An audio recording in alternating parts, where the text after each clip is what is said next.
8 of us in here today, which is great. Still got a couple of people joining. I'm going to introduce myself while we still wait for a couple of people to join if they need to. And then it would be really nice if we could just go down the list of attendees, and if each of you could, give us your name and maybe a little bit about your background, and then we can jump into our discussion. So the topic for today in this breakout room is how are we serving our students and our staff during COVID times.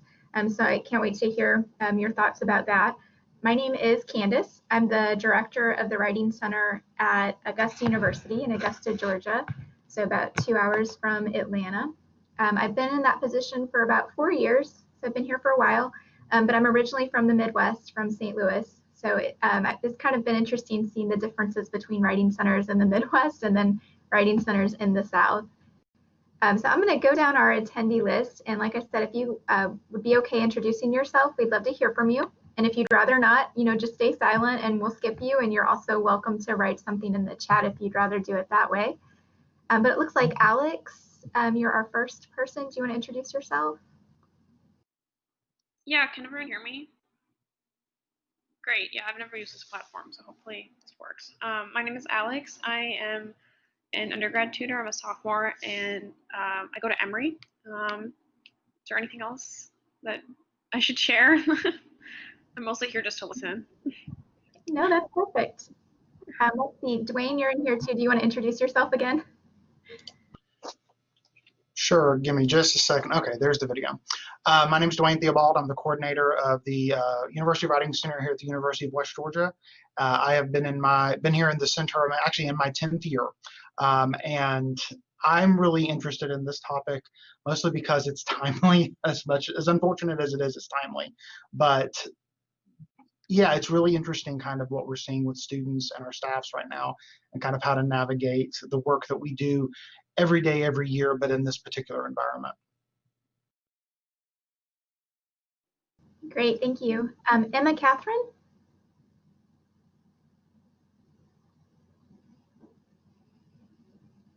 Hi, I'm Emma. I'm the Assistant Director of the Writing Center at the University of Georgia. I'm also a graduate student. I'm in my 4th year of a PhD program in the English department. I've worked in several different writing centers as a consultant at a small liberal arts college, at the institution where I did my master's degree, and then here at Georgia before stepping into this role just a month ago. So excited to be meeting people virtually, and also really grateful to be having these conversations in whatever format is available to us now. Welcome, thank you. John? Hi, I'm John. I'm a graduate fellow at the Writing Center at Emory University, and I'm looking forward to this conversation. It feels like this is like a regular topic in our Writing Center, but sort of an unanswerable question that we always kind of get at, and I'm hoping that we can really get somewhere new today. All right, and then Junaid, and please correct me if I mispronounced your name.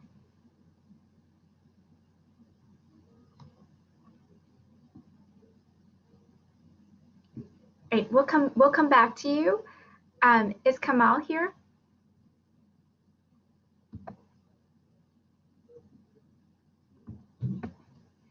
No? Okay, so we're going to keep moving down the list. Yes, I am here. There you are. Yeah, I'm here. Sorry, it takes a while to get connected. Thank you for your patience. My name is Kemal Burak. I'm just like John, graduate fellow at the Writing Center at Emory University, and I'm a sociology PhD student, 6th year sociology PhD student, and glad to be here. Thank you. Thank you. And then Logan? Hello, my name is Logan Edson. I'm a former undergraduate tutor continuing my Writing Center educational journey. Hi, Logan. It's so good to see your face. Logan is my former consultant who graduated, and we miss him very much. And then Nicole, are you here?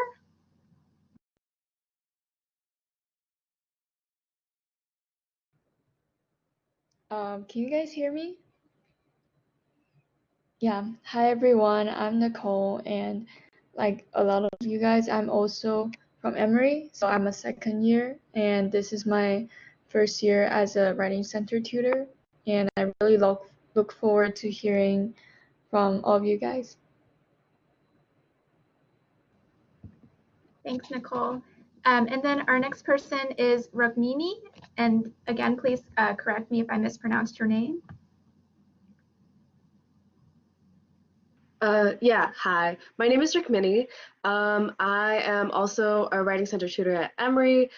I'm a junior, and yeah, I'm interested to see like what we discuss and if we can come up with some potential solutions or ways to think about what John said or unanswerable questions. Thank you. And then finally, Sharon. Hello. Hi. I'm Sharon, Sharon Colley. I'm the faculty facilitator, director, coordinator, whatever you want to call it, at Middle Georgia State University. I'm on our Macon campus, and I'm eager to find new ways to support our clients and consultants during our COVID challenges. All right, great. And then just because I know we didn't get to you earlier, Junaid, if you are here and would like to say something, you can go ahead.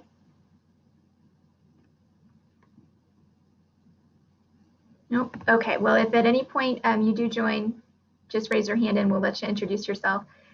So it sounds like what most of you came here today interested in is the challenges that have arisen due to COVID and ways that we could maybe respond to some of those challenges. So I'm just going to open the floor at this point to all of you. And we do have about 11 of us. So I think it would be helpful if you use the raise hand feature just so that we can keep track of who's raising their hand when. But what are some of the challenges that have faced your centers over the last few months? And what are some of the things that you all have done to accommodate those challenges, either with your students or with your staff?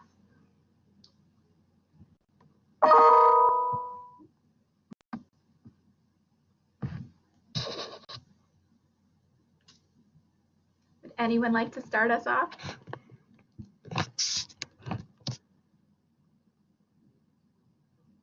Well, I can get us started, and then maybe you all can think of some things as I'm speaking. One of the challenges that have arisen for us is that our usage has really changed a lot during the pandemic. So when we moved to be completely online in March, and we've stayed completely online since then, we have seen a huge increase in graduate student, faculty, and upperclassmen usage, and we've seen a pretty major decrease in freshman and sophomore usage. And I'm really worried about our freshmen because I think only 8% of our consultations have been with freshmen at this point in the semester. And usually at this time of year, they make up for more than 50% of our usage. And our numbers are the same, which shows you like the grad students are really taking advantage of us. But I'm worried about freshmen because we know it's so important for them to be exposed to writing as process early on, and that can have an impact, for their entire academic career, but we're not sure how to get in touch with them. We're not really sure what's going on. And our other student support services on campus aren't really sure either. They're also seeing really low usage and contact with freshmen. And so I feel like maybe we're just kind of losing them. And then we also have this issue of if the grad student and upperclassmen usage stays the way that it is after things kind of go back to normal, we don't really know if we can sustain that because we don't have a ton of grad student or faculty staffing, and I'm the only director with no admin support. So I would need to like restructure our writing center significantly in order to make that happen long term. So that's just one of the things that we're dealing with. And honestly, we haven't come up with very many good solutions for how to reach freshmen. Is anyone seeing similar things on their campus or maybe have different problems that have arisen?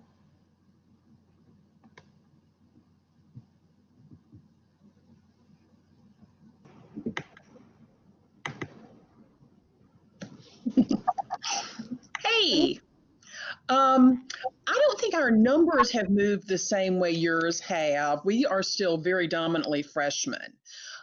We have a lot more. We have a lot more video conferencing going on. And I've resisted asynchronous. I even resist truly online unless the student's video and audio doesn't work, because I need it. Like you, I'm the only faculty member really. And so, so of course I have a situation where the consultants are much more comfortable with using the technology than I am. So I feel a little, behind the scenes. Our biggest thing, I don't know if y'all, maybe y'all, especially y'all undergrads, can help me with this, how to do this without sounding like a mom. Our biggest thing is it's so easy. I mean, we have masks, we have hand sanitizer, we even have the Lucite things you can put between you and the client. But inevitably what happens is we end up sitting like right next to the client within 3 feet of them. And we're trying to social distance. We'll let people print things out. We don't have Wi-Fi, but we do have printers you can use. But it's just the nature of tutoring that you want to get, have that conversation. And it's hard to do it 6 feet away through Lucite. And so while people are good about the masks and really good about wiping down stations afterwards, I mean, I've done it myself. It's just sort of that. How do you balance? How do you encourage consultants to remain reasonably safe while not diminishing the quality of the interaction with this client? And how do I remind them to stay distanced without walking around feeling like a hall monitor?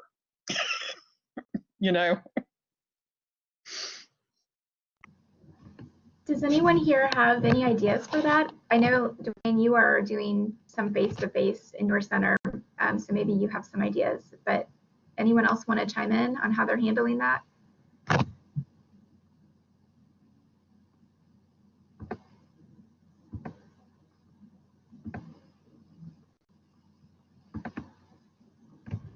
Are most of y'all totally online?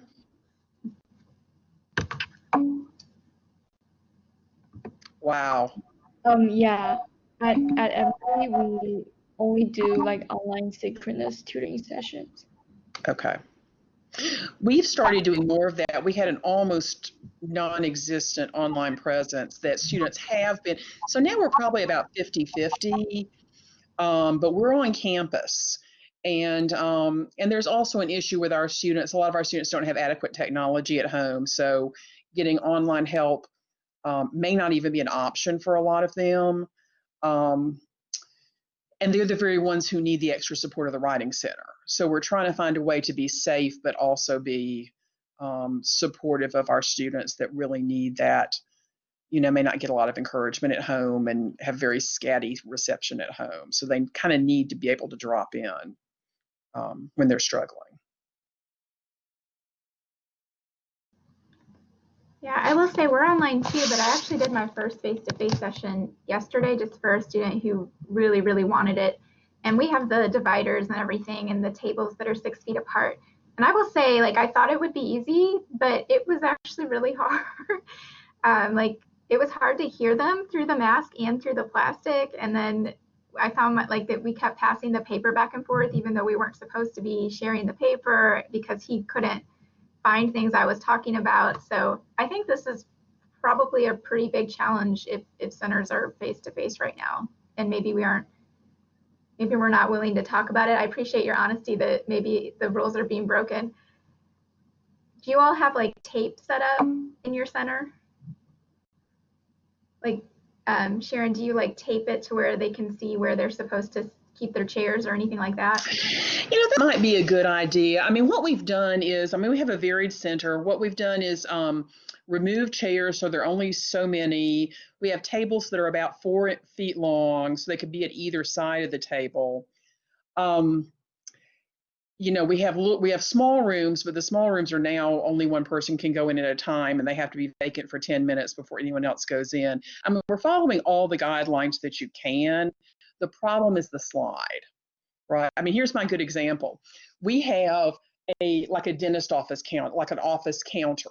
And so people come in and they check in.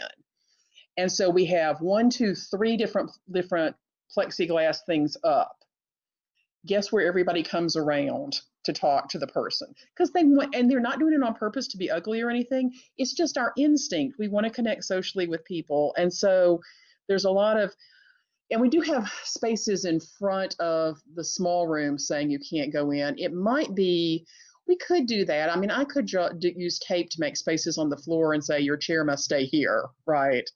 Or something along those. And they can do, what really is ideal is that even if they've come in for a face-to-face, we can still make it technically a video. We can use the video conferencing technology so they both have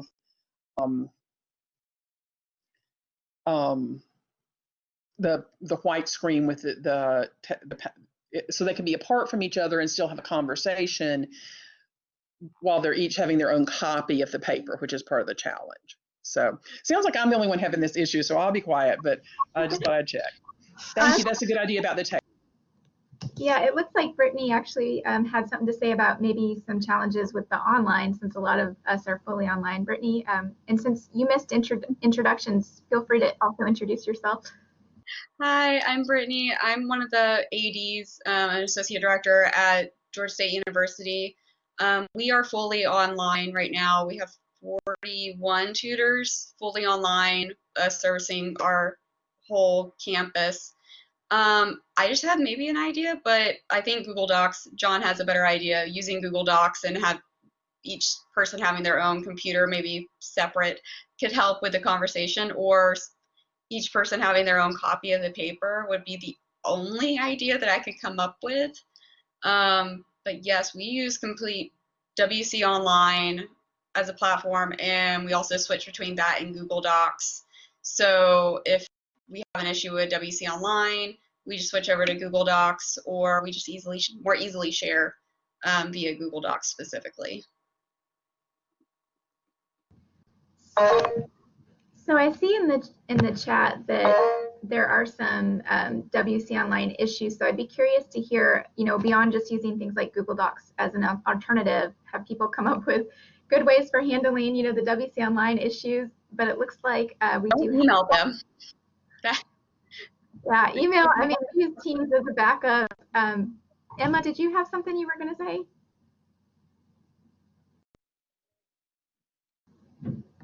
Here I come.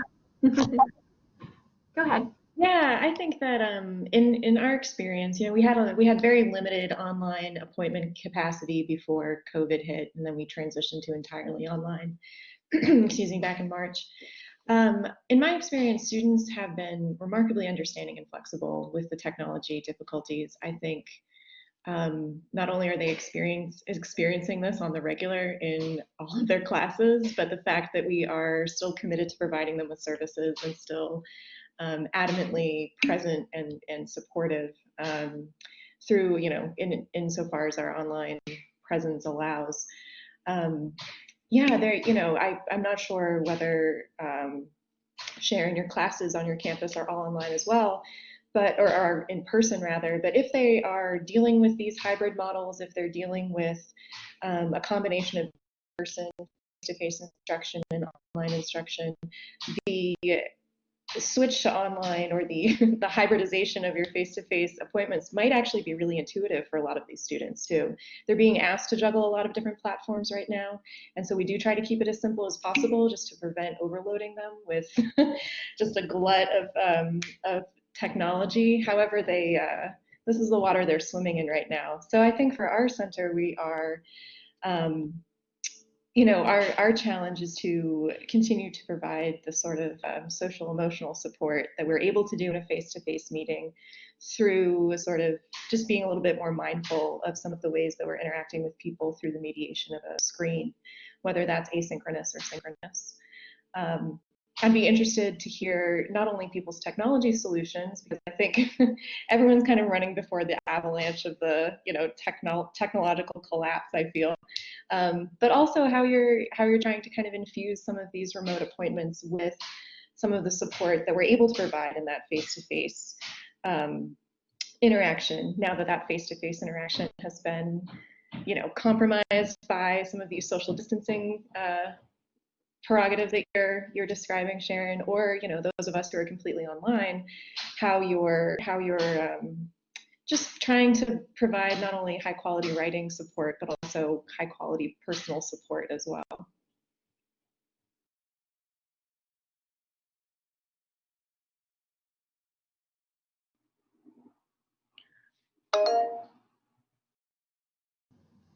Go ahead, John. So I just wanted to respond to what Emma was saying, because that's something that's come up in the writing center I'm at Emory. We joke about the fact that a lot of times being a writing center tutor means you're also a writer's therapist a lot of the time, because so much comes out, even in the best of times, not non-pandemic times, that's personal and intimate and vulnerable in the process of writing. And in the conversations we've had, I think the initial response some people have had is, well, you want to be supportive, but you want to keep it professional. But then the turn we had in our conversation was problematizing the idea of professionalism as a state that's sort of unemotional, or that stays kind of above it. And I think a number of us were saying, like, well, we think in some cases, if the goal of if our goal is to support the writer, then that might mean engaging at a more emotional level with their work, if that's what they're doing. And I don't have a well thought out treatise or set of ideas on how to do that, but I know that's a conversation that I'm having with some of the other tutors at our center, is like breaking down some of these barriers around traditional or culturally white views of professionalism, and instead moving to this question of like, well, if you're going to share personally or engage at emotional level, just thinking about, well, why am I wanting to do that? And if the why and the how is kind of lined up with the goal of supporting a writer and helping them in their process, then just feeling free to go for that, even though that might have been something that, as a reflex, a lot of the tutors in our center, including me, would have initially said, well, maybe that's not something you should be doing.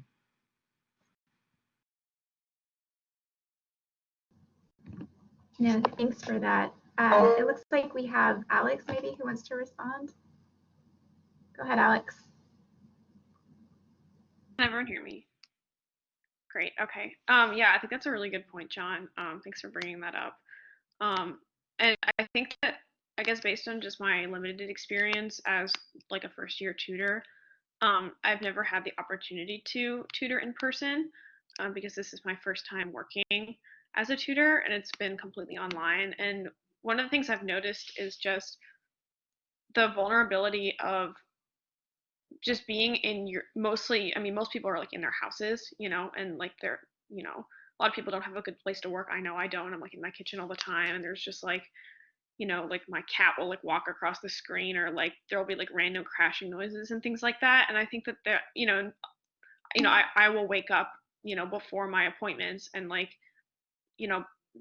not look professional, because it's like there's no like, I think that like that kind of standard of professionalism has just been kind of put aside, because people have realized that there are so many more important things. Like everyone is in their house, like everybody is, probably has like a bad hair day or whatever, because it's just like that kind of standard of professionalism is just like the last thing on people's minds. And so I think being able to kind of like, obviously it's important that like, people are able, like tutors are able to communicate in a professional way, but also kind of the physical environment of like your camera, or even just like the background sounds. I think that sort of just acknowledging that with writers and being like, oh, sorry, like that's my dog, or like, if you get interrupted, don't worry about it. Like just sort of acknowledging all those sort of problems and issues that come with online tutoring, like I think can help people be more vulnerable and feel more comfortable having like their whole like home life on display if they're like in an online tutoring session with their camera on. Thank you for sharing that. We've had that experience too, where for some students it, I think, can create connection, but then others you can tell, like having us invade their home can make them feel vulnerable or can make them feel nervous. And I think there's a negotiation there. Nicole, go ahead.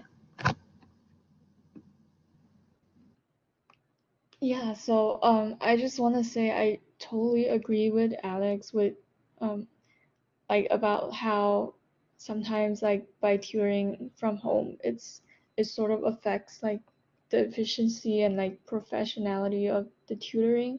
For me, I'm also a sophomore and this is my first year tutoring, so I've never actually had a chance to tutor in person on campus.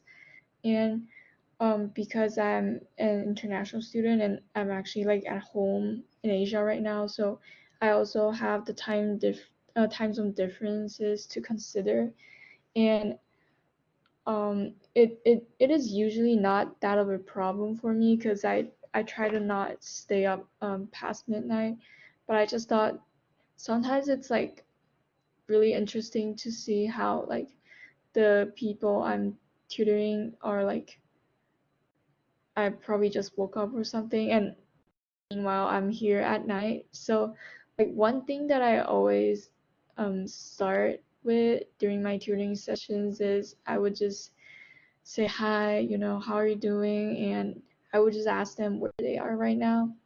And usually they would sort of like provide their answer and ask where I am. And this is when I would just say that, I'm in Taiwan, and just to sort of like let my tutees be aware that there is a time zone difference and that might affect like the tutoring. But then usually we always have our cameras open, and I just thought having to being able to see each other's faces really helps build that relationship, even though we're having like such a long like time zone difference, time zone distance, but also like physical distance.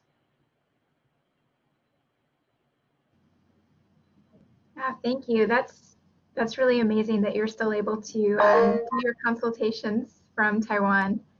Dwayne, go ahead.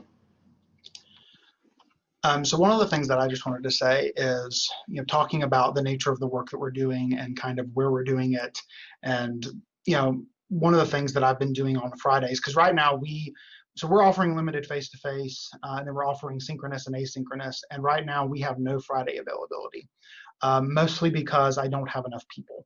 I'm actually working on hiring a part-time position right now that will be strictly someone who's going to be a consultant, to work some Fridays and weekend availability. But one of the things that I've been very honest with the folks that I've met with on Fridays, because I've been taking some appointments, is they're largely seeing me in my house. So I tell them, I'm like, if you see a cat, if you see this, if you see that, it's that's what it is.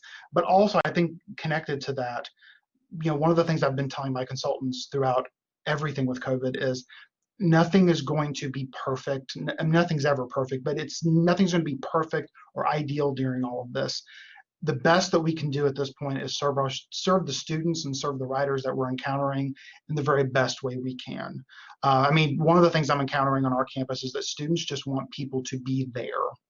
They just want to know somebody is there, someone is listening, someone sees them. Again, our numbers are not nearly where I would like them to be, but I've also told my consultants and my supervisor, I said, I don't care. I really don't. I said, the goal right now is that students need to know that someone's there for them and cares about them. And if our center can be one of the many places on our campus that is there for students, I'm happy. I really am, regardless of what the numbers are and the usage may look like in the end.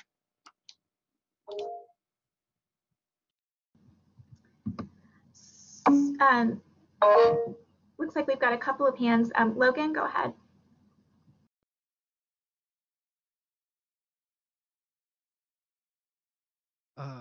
Hello.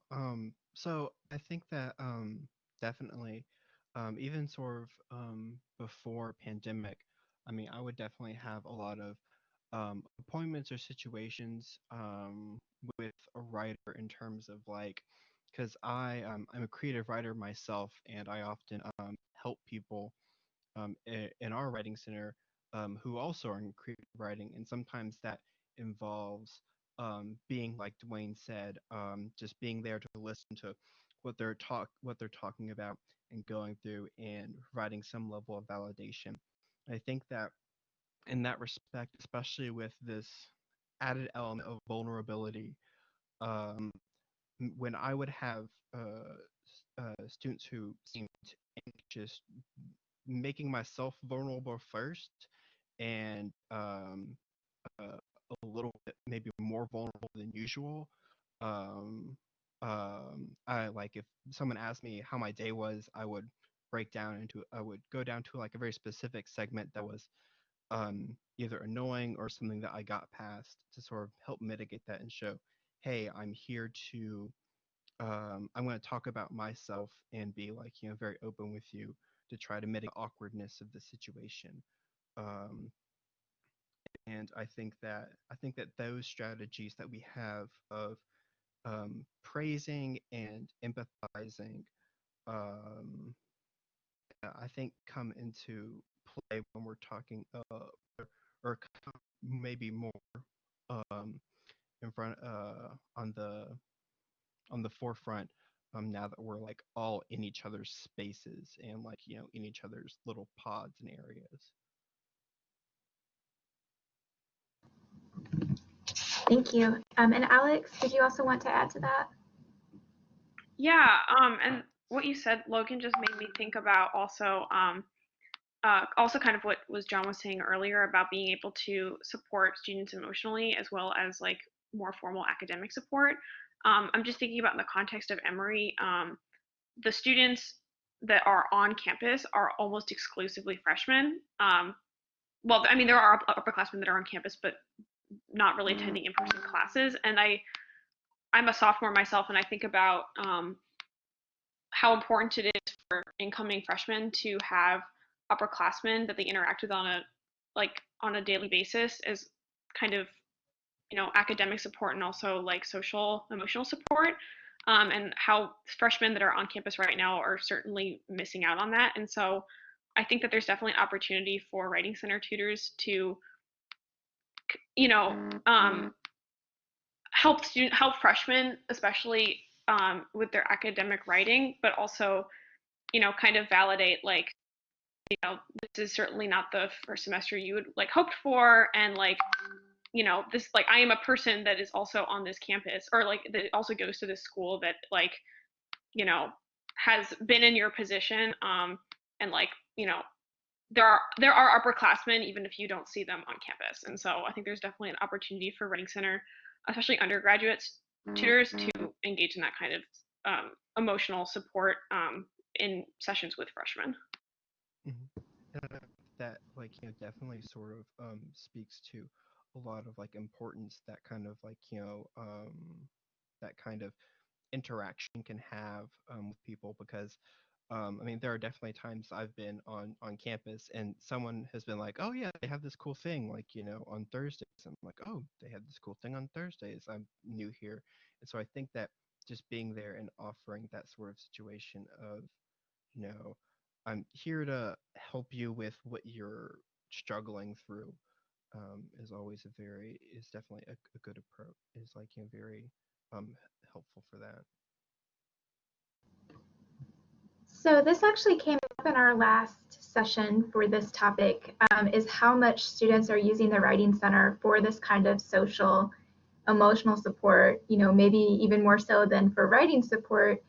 And we talked in that group mostly about outreach. That was their focus, whereas you all are focusing more on interaction. They wanted to know, like, how do we do good outreach? And we were talking about how it seems like unstructured events where there's time for that social dynamic have been much more attractive to students than like pre-planned content heavy workshops and webinars. So that might be something to keep in mind too, is if that's what students are really looking for and they're missing out on, then maybe beyond one-on-one consultations, we should think about our programming and what we're offering them, in terms of just chances to talk to each other and receive kind of informal mentorship on what it means to be in college. But we have about 5 minutes left. And so another question maybe we could think about is, since it sounds like our tutors here are taking on a lot of additional emotional labor. Have any of the directors in the group or the undergrad tutors and grad tutors, have you all been doing anything in particular to kind of offset that emotional labor, like maybe mindfulness strategies or creating spaces where, you know, tutors and staff and maybe you as a director can de-stress? Like how are you all managing just the stress of being in a pandemic and then taking on this emotional work that comes with that?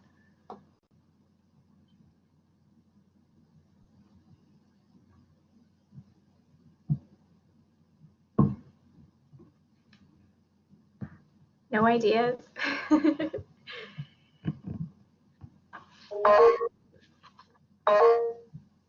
So we've got Alex, was that a new hand or is that your old hand? I think that was an old hand. So Logan, go ahead. Oh, my apologies. I think something that I had been doing like right before I graduated was delineate specific spaces. Like I would literally sit on one end of my couch to do the consultations or the work I had or the schoolwork I had to do, and then move to the other end of the couch when I wanted to do like my creative writing or something else that required me to be on the computer or be on a laptop. And I think that that's helpful, at least me, is to have like making that physical like transition, like moving from space to space in that sort of way. Yeah, that's a really great idea. One of our consultants, her name's Rachel, she actually made this like 8 tips for the virtual writer that I thought was really cool. And one of her 8 tips was to create those kinds of spaces where your body and mind start to associate certain emotions like with the space so that you can have a little bit more control over how you're feeling, kind of monitor and manage your emotional reactions a bit. Brittany, what were you gonna add? Actually, that the movement is what has really helped me. And well, I mean, right now all my pictures are down because I just moved. But yeah, having the separate spaces, and also we had a I guess it was called a debrief at the end of our second week of tutoring, where we just had, it was informal, it was optional. At the end of our Friday, we just had everybody sign in and just talk. It's like, what are some things that they learned? Especially, we have a lot of new tutors this year, which is very unfortunate. But we got to talk about just being a graduate student, starting a new program, starting tutoring for the first time, many of them for the first time, and tips, tricks, and just kind of like a decompress session to see where is everybody, how are we feeling, what's going on, and yeah. That's a really good idea. I know we're about out of time, but I'll just second that we did something similar. I added these hangout hour meetings twice a week for tutors, where it's like 2 hours each time, and it's just a place where the meeting's pre-made and they can just join to hang out and kind of vent. And while our staff meetings have been quiet, those hangout hours have been very active, and I don't go a lot of times, so they can talk without me, which is, I think, nice. So that's maybe something that staff or directors could do to support their staff, is give them spaces like that. So I think it's time for us to go back to the closing session, and it looks like Dwayne has maybe posted that link in the chat. Yes, he has. So thank you all for coming to our breakout, and I hope you got some useful information, and we can all head over to our closing session.